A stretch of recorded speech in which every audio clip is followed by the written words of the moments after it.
онцгой өрхөм хүндэт үзэгчдээ та бүхэндээ өнөөдрийн хинтийн мэдээллийн хөтөлбөрөөр хүргэе.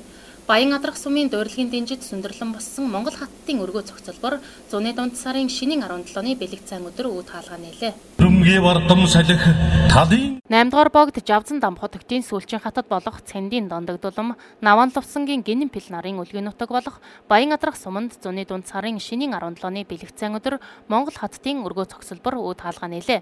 Алангой, өвлөн үжин, бүрт үжин, мандухай сэцэн, дондог дулам гэд улс үндэстэн оршин тогтнох, эвнэгдэлтэй байхын хүчийг домголсон агуу хаттын сэцэн мэргэн ухаан, эрэмгий дайчин чанар, зориг хатуучлалыг бахархан хүндэтгэх, үе хоочтой таниулах, өвлөн уламжлуулах зорилгоор Монголын төрийг барилдсан сүүлчийн хатан болох дондог дулам хатны төрсөн нутагт инхүү Монгол хаттын өргөө цогцлборыг бүтээлээ.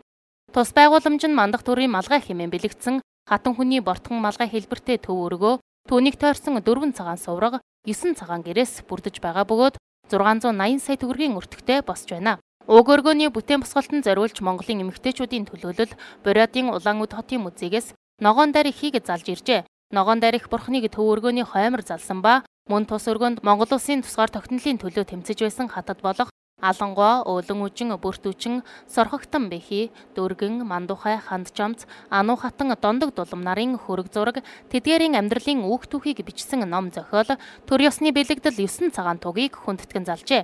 Нээлтийн үйл ажиллагаанд аймгийн иргэдийн төлөөлөгчдийн хурлын дарга Лавгсүрэн, аймгийн засаг дарга Эрдэнэтр, улсын хурлын гишүүн Арвин, Лүндэ Жандсан, Гамбямб, Батлан хамгаалахын дэд сайд Баасанхүү нарын төрийн түшээд, ардын жүжигчин Совд, ардын жүжигчин Долгор, Монгол улсын гавьяач жүжигчин Далантай, Монголын эмэгтэйчүүдийн холбооны тэргүүн Эрдэнэ чимэг зэрэг улс аймгийн урлаг соёл бизнесийн шилдэг эмэгтэйчүүд мөн Оросын холбооны улсын Бурятын тэргүүн хатагтай Нагавицнанино Владимировна, нийгмийн хамгааллын сайд Наталья Николаевна, Бурятын сайд Батуй Жаргал, бүх Оросын будын шишний тэргүүн хамт Дамбаюш зэрэг хүндэт зочид төлөөлөгчд Баян хутаг сумын иргэд өргөнөөр оролцсон ба гинэн пил хатны үр хүүхэд ач зээнарч байсан юм а.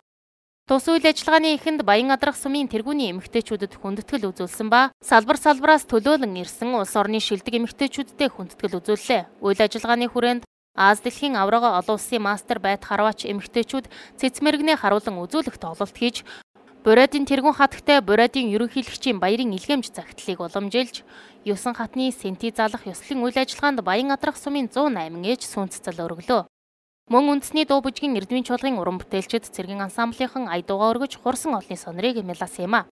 Баян Адрах сумын зарим нэг иргэдийн зүгээс 2002 оноос тавьсан хаттын өргөө цогцлбор байгуулах саналыг улсын хурлын гишүүн Арвин 2008 оны мөрийн хөтөлбөртөө тусган оруулж ийхүү хэрэгжүүллээ. Тэгэхээр өнөөдөр Монгол улсын эрх чөлөө тусгаар тогтнолын төлөө Монголын ард түмэн үе үеэрээ тэмцэж ирж өнөөдрийн бидний аз жаргалыг бий болгосон. Тэгээ одоо өнөөгийн үе нь өмнөх үеийнхээ дурсгалыг хөндлөх зорилгоор Монголын үндэсний тусгаар тогтнолын төлөө тэмцэж одоо халуун аймаа алдж ирсэн энэ сайхан хаттынхаа дурсгалыг мөнхжүүлэх зорилгоор бид нэр хаттынхаа сэнтийг өнөөдөр залж хийж гэн. Хаттад 9 их хатандаа зориулж бид нэр ногоон дарих цагаан дэрхээ бүтээлээ, 9 их хатандаа зориулж ном хийлээ, кино бүтээлээ, төрийн 9 цагаан тугийг одоо заллаа, 9 хатныхаа зургийг зурж баярлууллаа. За энэ нь бол одоо Монголын ард түмэн одоо өмнөх түүхээ өнөөдрийн бидний аз жаргалыг авчирсан энэ хүмүүсүүдээ энэ сайхан ойн жилүүдэд бид нар дурсаж байгаа нэг том илэрэл юм а. Энэ бол Монгол өвтгөл одоо олон улсууд илж дэлхийд байхгүй юм одоо Монгол их хаттынхаа хүндэтгэлийг бид хийж байна. Энэ бол сайхан ариун тогшин ийм газар байх ёстой. За манай аймгийн маань Баян Адрах суманд их хаттын өргөө цогцлбор барьж ашиглалтанд орж байна. Ингээд хан хэнтийчүүдийн хувьд өнөөдөр бас их сайхан баяр түүл явдал болж байна. Монголын төрийн их хаадын ноён нурууг ухаанда ажил үйлсэндээ шингээж явсан олон сайхан Монголын хаттын дурсгалыг хүндэтгсэн энэ сайхан өргөө болж байна. Энэ өргөөг барихад манай улсын их хурлын эрхэм гишүүн, Арвин гишүүн, улсын их хурлын эрхэм гишүүд маань хөрөн санхүүгийн хувьд асуудлыг шийдэж дэмжлэг тусалцаа үзүүлсэн. Энэ их хаттын өргөө цогцлборыг барихад улсын их хурлын эрхэм гишүүн, Арвин гишүүн анханасаа маш их санаачлагтайгаар ажиллаж энэ барилга байгууламж энэ цогцлборыг өнөөдөр ашиглалтанд оруулж байна. Тэгээд тэнцийн нутгийнхны хувьд бид их эзэн Чингис хааны үеэс улбаалаад өдий хүртэл Монголын их хаадын хатад одоо энэ нутаг усанд ажиллаж амьдарч байсан ийм сайхан баялаг түүхтэй.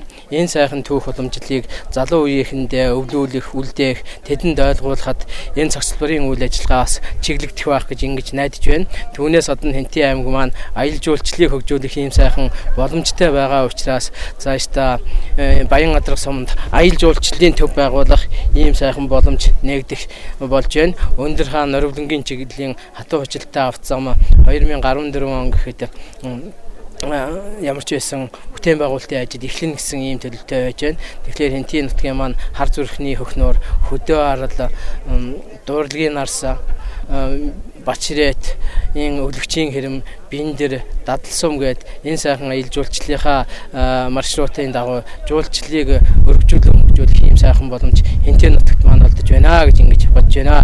Ингээд энэ бүтээн байгуулалтын ажилд ихээхэн итгэвч чармайлтай ажилласан эмэгтэйчүүдийн байгууллага Монголын бизнес, улс төрийн амьдралд идэвхтэй үйл ажиллагаа явуулж байгаа Хэнтийн нутгийн Баян Адрах суманд хаттын өргөө барихад хөрөнгө санхүүгийн болон сэтгэл санааны гүн дэмжлэг хүзүүлсэн бүх хүмүүстээ Хэнтийн аймгийнхаа нийт иргэдийн нэрийн өмнөөс чин сэтгэлээсээ талархал илэрхийлж байна.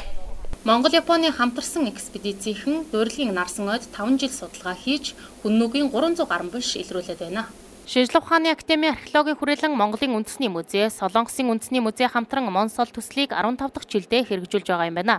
Тус багийнхан 2002 оноос дуурилаг нарсан ойд судалгаа малталгаа хийж одоогоор 300-аад булш илрүүлээд байна. Манай улс болон хил залгаа Орос, Хятад улсад хүннүүгийн булш илрээд байгаа бөгөөд манай улсад 90 гаруй хувь байгаа гэж тогтоогджээ. Хүннүүгийн булш ерөнхийдөө 2 хэлбэртэй байдаг ба бөөрөнхий буюу язгууртны, дөрвөлжин буюу энгийн иргэдийн булш гэж байдаг. Илрээд байгаа булшны 100-аад нь язгууртны булш гинэ. Дуурилгын нарсан тэгэхээр илэрч байгааг судлаачид хүннүүчүүдийн зүүн жигүүрийн язгууртны оршуулгын газар байсан байх магадaltaй гэж үзэж байна. Одоо малтаж байгаа булш нь 50 м гүнд байх язгууртны 2 жижиг булш бөгөөд булшиг тойроод дагуул 9 булш байгаа ажээ. Энэ нь хаан язгуурын хүнийг илтгэж байгаа гинэ. Мөн судалгаа малтлагын явцад эрт тонсон нэг булшийг илрүүлсэн байна. Тус булшийг лабораторийн шинжилгээгээр 1-р зууны үеийн булш бөгөөд 2-р зууны үед тоногдсон гэж үзжээ.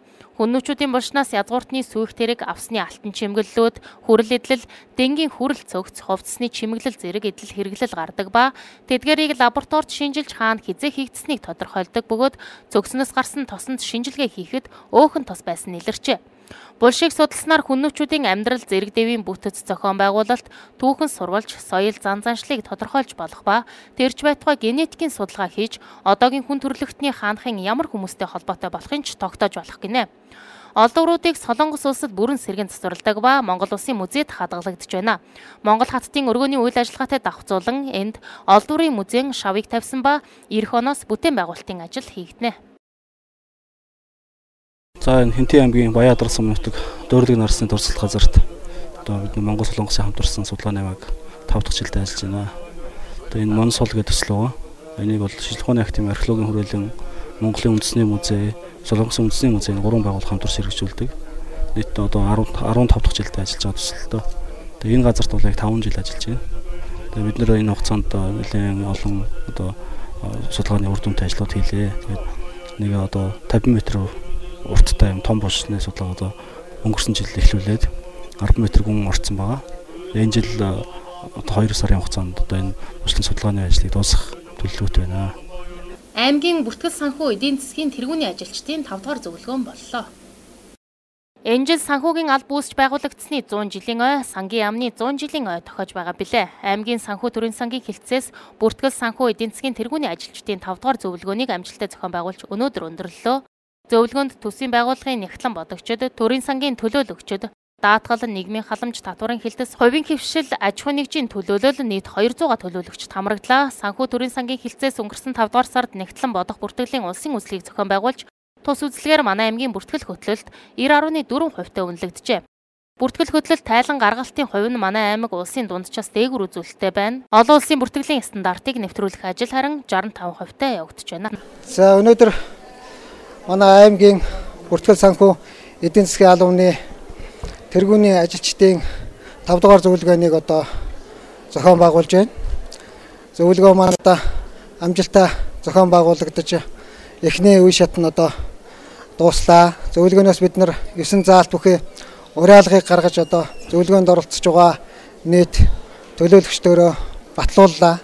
Энэ уриалгад бол дараачийн одоо зөвлөгөөний хүртэл манай санхүүгийн албад байгууллагуудаас авч хэрэгжүүлэх одоо энэ үйл ажиллагааны чиглэл хөтөлбөрөө баталсан гэж ингэж ойлгож байгаа.